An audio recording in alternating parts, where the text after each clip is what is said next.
Hey, what's up guys? CT here. And I'm Adam. Welcome to another weekly update. We've got some upcoming news and special guests. This is Dean Shirely and Dan Grec joining us today. So they're going to give us some updates on where they're headed, stuff they're working on.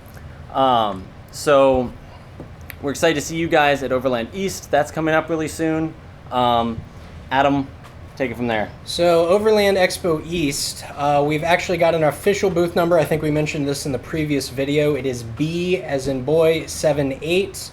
So that is going to be our booth number. I think we're going to be by the food, which is always good. Everybody likes food. I think Matt requests that, doesn't he? Matt requests every year that we are by the food. It's really important. It's where all the people are. So we like being near the food, and we love to eat. If you guys are going to be at a booth, feel free to throw that out there as well. I'm not cool enough for a booth. He'll be at a booth. I do have a booth, but I don't know what my number is. Okay. It's under the mushrooms. It's under the mushrooms, yeah. There's big mushrooms. Look out for Dan Grec at East. Hopefully you get to meet him in person. Under the mushrooms. We got to have lunch with him. We love him. Just don't eat the mushrooms. Yeah, I'll be teaching, so I'll be in and out of the classrooms and probably floating around to everyone else's booth that I know.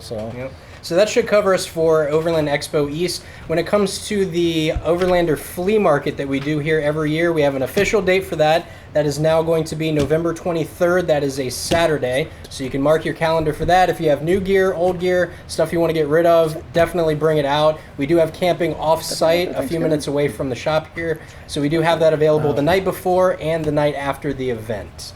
Good time. Fantastic. So we are super excited to be joined by Dan and by Dean. So guys, what brings you guys to the shop today? Dean, you're in charge of this extravaganza. As your agent, I will say. So we are on our way to Uwharrie, North Carolina for the American Adventurist Appalachian Rendezvous. I believe this is year 6 for the Appalachian Rendezvous, based on the fact that I've been to 3 of them, I've missed 2 of them, and I'm going to this one, so if my math is correct, it's number 6. But it's a great small event. American Adventurist is a forum, much like Expedition Portal or some of the other forums out there, but as the name implies, as American Adventurist, it is focused on North America. And then also, as the name implies with Adventurist, it's not just quote-unquote overlanding. There's mountain biking, there's canoeing and kayaking, and there is still some of us that go out rock crawling, trail riding, that sort of things with our vehicles. But the event I like personally because there's a potluck dinner, there's a Dutch oven cooking contest, there's classes, like somebody's teaching a ham radio class this weekend, so it's a good time. I love a good Dutch oven. I like that your highlights were all about food, Dean. Exactly. I'm there. You sold me. I'm in. We're good. So Dan, tell us a bit about your book. A quick intro. So, starting in 2016, I believe. That's right. Dan did a trip all throughout Africa. So he started in Morocco. I started in Morocco in the northwest. Yes, he went down through South Africa, up and ended in Egypt. Ended up spending 3 years, and just finished up this spring. So, Dan, tell us a bit about your book, and then I want to ask you about the trip. So I've just published a book. It's called 999 Days Around Africa, and it's mostly photography from the trip. So it's the beautiful places I got to, the wild parts, the super friendly people, and kind of I really tried to show what it looks like at ground level. Wow. I'm not a National Geographic sponsored, I didn't stay in 5-star hotels. I just camped out in the wild and I photographed what I saw and the people I met. That's awesome. What have people not asked you about? What are the things that excited you, the things that you loved? People never ask about how happy everyone was. Yeah, welcome to Nigeria. Thank you, sir. Yeah, thank you very much. Yeah. Have a good day. Safe journey. Thank you. Yeah. And even though lots of people in Africa don't have much money, they seem really happy anyway. And that's the part that I always think about, and that makes me realize that it's kind of a different world than the world we live in. Mm-hmm. Yeah, where happiness isn't really tied to money over there. I think for a lot of people, they can't get money even if they want it. So they just say, oh, well, I'll just be happy. And so they don't bother trying to get money to get to happy. They just go straight to happy. I love that. Fair enough. Yeah. And so you have, I love that. Super excited about your trip. Tell us a bit about your other book and a bit about trips that you have coming up and things you have planned. Right, so this all started, I was working at a desk job and decided that's not what I wanted to do with my life. And so I quit my job, I sold all my stuff, and I drove from the very top of Alaska all the way to the bottom of Argentina. That was my first big expedition through North, Central, and South America, and that's what my first book is written about. It's called The Road Chose Me, Volume 1, and it's stories from the trip. It's the people I met, the lessons I learned, and it's also how to do it yourself. So I hope when people get to the end of the book, they realize they can do this kind of thing as well. You don't have to have sponsors, you don't have to have an $80,000 vehicle, you just have to have a sense of adventure and go for it. And you can do these kinds of expeditions. Dude, that's so awesome. Thank you. That is exciting.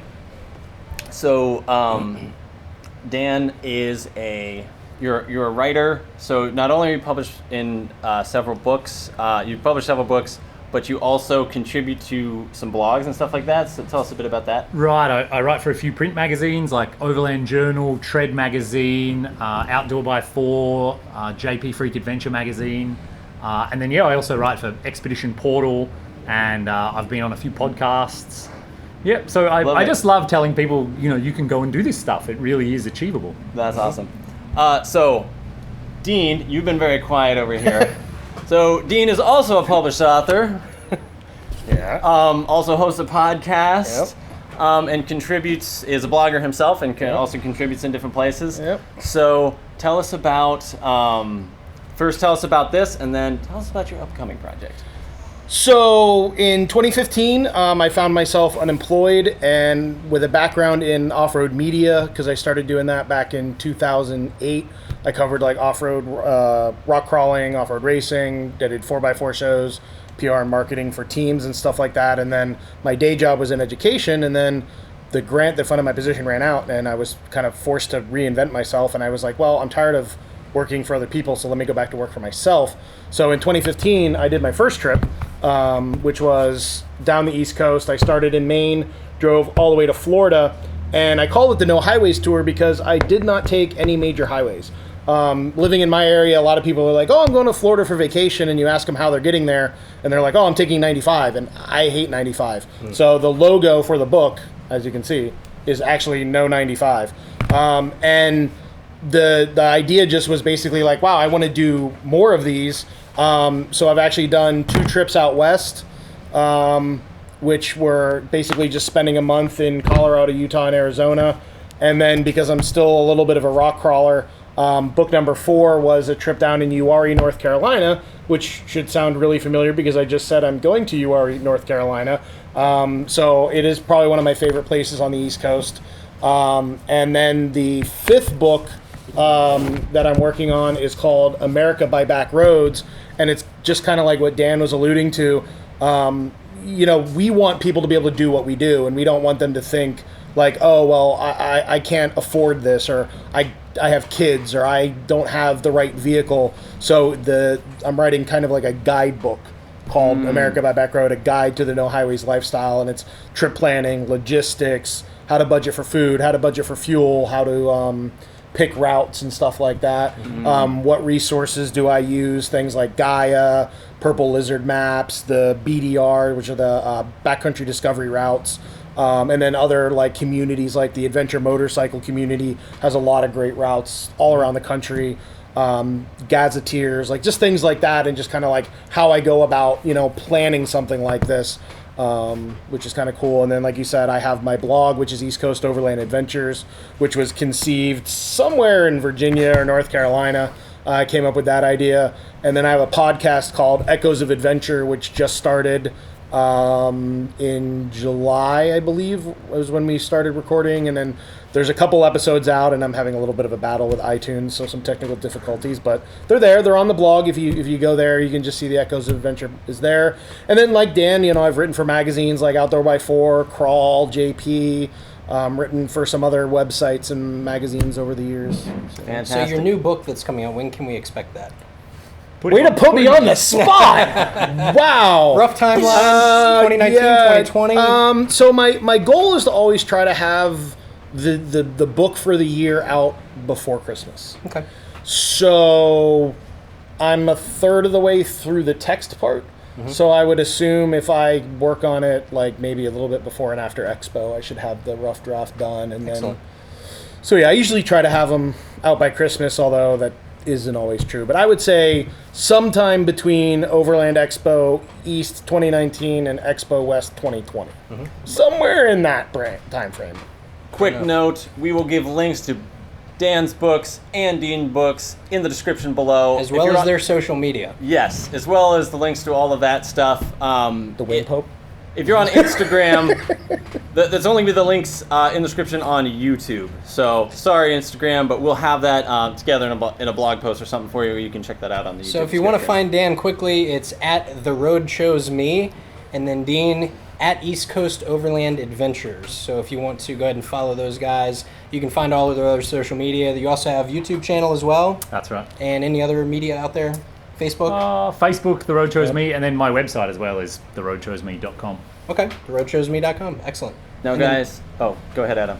Dean, did you have any social media? So I'm on Instagram, Facebook as East Coast Overland Adventures. I will be shooting some YouTube videos here soon. Spoiler alert. Excellent. The Echoes of Adventure podcast, that's what it is on iTunes, but it is hosted on the East Coast Overland Adventures blog. I think that's that's it.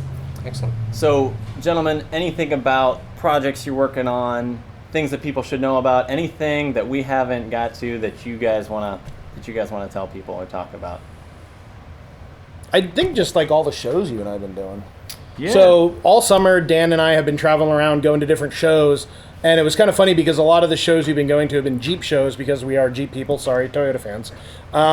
Mainly because I feel like you go to Overland Expo, and I've done 7 Overland Expos so far. This East will make my 8th as an instructor, and you get to a certain point where you feel like you're preaching to the choir.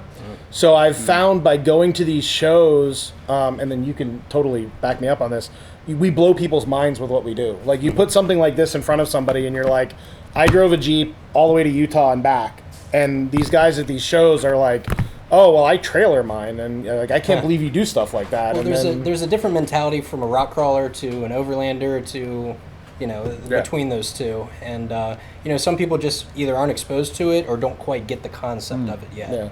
Yeah, and it's been a lot of fun showing people, you can put a tent on the roof, you can put a fridge inside, and then suddenly it's like camping doesn't mean like sleep in the mud and eat terrible food and be tired. It's like, oh, this looks really comfortable. I'm like, yeah, it is. And so you can really see like the light bulbs go off for people and they're like, oh, I want to do this.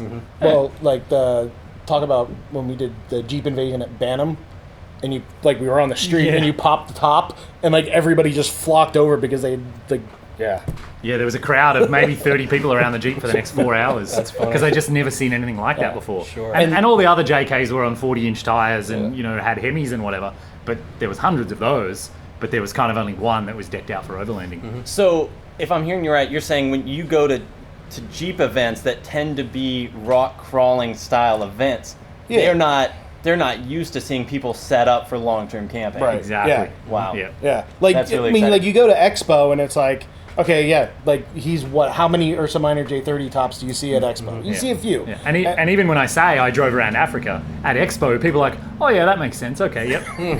but I mean, when I say that at one of these Jeep events, people are just like, wait, what? No, what? Like, And then I'm like, I'm East Coast Overland Adventures, and people are like, you can't overland on the East Coast, and I'm like, well, I sure as heck am taking a boat, So and it is different, and I think too, like we were just talking about it before the cameras were rolling about how, the culture of overlanding or the overland lifestyle is shifting to where people are like, well, I'm into mountain biking or I'm into rock climbing or I'm into boating, and now these overland companies are starting to market to people like that because, that's why I got into it. I was teaching outdoor education, and I got my first Jeep because I was driving these places, and at the time I had a supercharged Thunderbird, which was fun to drive, but just terrible on gravel. So I got my first Jeep because I didn't want to beat up my car, and I also wanted to be able to take some friends and some camping gear.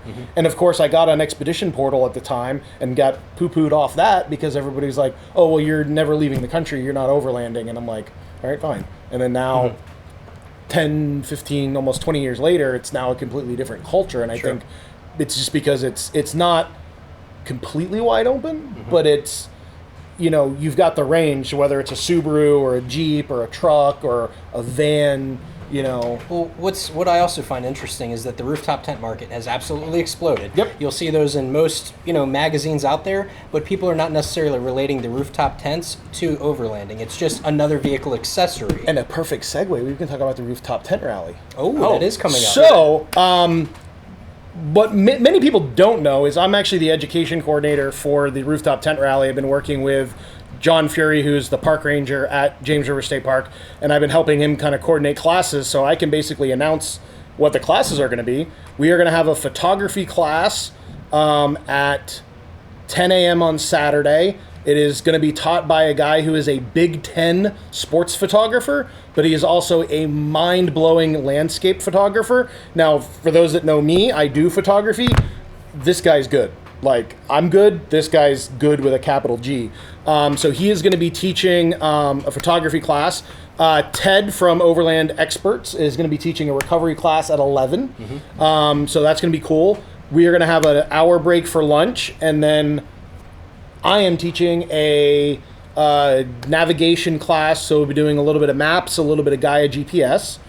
And then after that, Rodney, who is on Instagram as Overland Medic, will be teaching a, I don't want to call it a wilderness first aid class. It's more of a triage or risk assessment type class to kind of go over the types of training you need, the type of gear that you have. We'll be showing off some Blue Ridge Overland gear first aid kits, that sort of thing. And then this guy is going to be a keynote speaker right before the campfire. Maybe Friday night, maybe Saturday night. That's still a little bit up in the air. Most of these classes are going to be going on during Saturday. Yeah. So the date on the Rooftop Tent Rally is October 18th to the 20th. We do still have some registration available for that. Not sure exactly how many we have registered now, but it's a bunch. Yeah. It's and filling we are up, capping guys. it at Yep. 250 vehicles, so I think we're somewhere between more than half of that is Yeah. full. So places are places to register are kind of filling up quick. So definitely register ASAP. And BlueRidgeBuilt.com. And rooftop tent not required. Yes, you can have a ground tent, Trailer. a small trailer I'm under going to be in 20 a ground feet. tent. Yep. Yep. I'll be in my trailer. Yep. So ground tents are more than welcome. We're happy to see you there as well. Guys, I'm concerned. We talked about the whole rooftop tent rally. No one said anything about food. That's true. So rumor has it somebody might be doing wings. I'm not going to say who. I'm not saying how they're going to be cooked, but there might be a scuttle involved. Well, it's kind of low key, but you're also known as the Wing Pope. I didn't talk about that Instagram feed because that's not. But no really- spicy wings. Yeah, no spicy You wings. cannot I'm a- handle the spicy. I'm a I like the weakling. spicy. I'm a weakling. So I'll bring my own hot sauce. Yeah, there we go. Perfect. Excellent. So, Dean, thank you so much for bringing up the Rooftop Tent Rally. I can't believe I didn't have it in my notes. It's right I got around your the back. I corner. got your back. 1 week after Expo. Again, registration for that, you can find it through our blog. Link in the description to that to get your ticket for the Rooftop Tent Rally. It is filling up quick. Dan, Dean, thank you guys so much for joining us. Thank you for having us. It's been a pleasure. Yeah. Guys, thank you for hanging in there at the end of the video. We had such a blast. Thank you for putting up with our shenanigans. We will see you guys next week. You stay classy, Overlanders. That's a good way to sign off. Stay classy.